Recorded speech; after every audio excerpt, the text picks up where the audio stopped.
Hello guys, ഇന്നത്തെ വീഡിയോയിൽ chicken fried റെസിപ്പിയാണ്.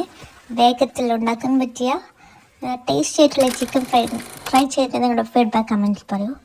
അതിനെ കുറച്ച് ചിക്കൻ എടുത്ത് അതിലേക്ക് കുറച്ച് കറിവേപ്പില ഇടുക. അതിനുശേഷം 1 ടേബിൾ സ്പൂൺ മുളക് പൊടി, 1/4 ടീസ്പൂൺ മഞ്ഞൾപ്പൊടി, 1/4 teaspoon garam masala and 1/4 teaspoon കുരുമുളക് പൊടി, ആവശ്യത്തിന് ഉപ്പ് ചേർത്ത് നന്നായി മിക്സ് ചെയ്യുക. മസാല പുരട്ടി വെച്ച് ഒരു അരമണിക്കൂർ 1 മണിക്കൂർ വെക്കുന്നത് നല്ലതാണ്. വെച്ചിട്ടില്ലെങ്കിലും ഈ രീതിയിൽ നമ്മൾ ഫ്രൈ ചെയ്യുമ്പോൾ ചിക്കൻ ഒരു പ്രത്യേക ടേസ്റ്റ് ആയിരിക്കും.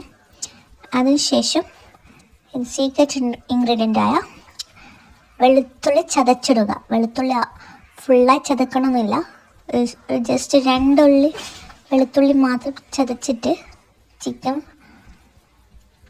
മസാല പുരട്ടി വയ്ക്കുമ്പോൾ ചേർക്കുക. അതിനുശേഷം പാൻ അടുപ്പത്ത് വെച്ച് കുറച്ച് എണ്ണ ഒഴിച്ച് നമ്മൾ മസാല പുരട്ടി വെച്ച് ചിക്കൻ അതിലേക്ക് ഓരോന്നോരോന്ന് വെച്ച് ഒരു ഡീപ്പ് ഫ്രൈ ചെയ്യേണ്ട കുറച്ച് എണ്ണ മതി. അതിൽ നിന്ന് നന്നായി ഫ്രൈ ചെയ്തെടുക്കുമ്പോൾ തന്നെ നല്ല ടേസ്റ്റി ആയിരിക്കും. ഒരു 20 മിനിറ്റ്സോടെ ചിക്കൻ ഫ്രൈ റെഡിയാണ്. ഈ രീതിയിൽ നിങ്ങൾ ഉണ്ടാക്കി നോക്കൂ.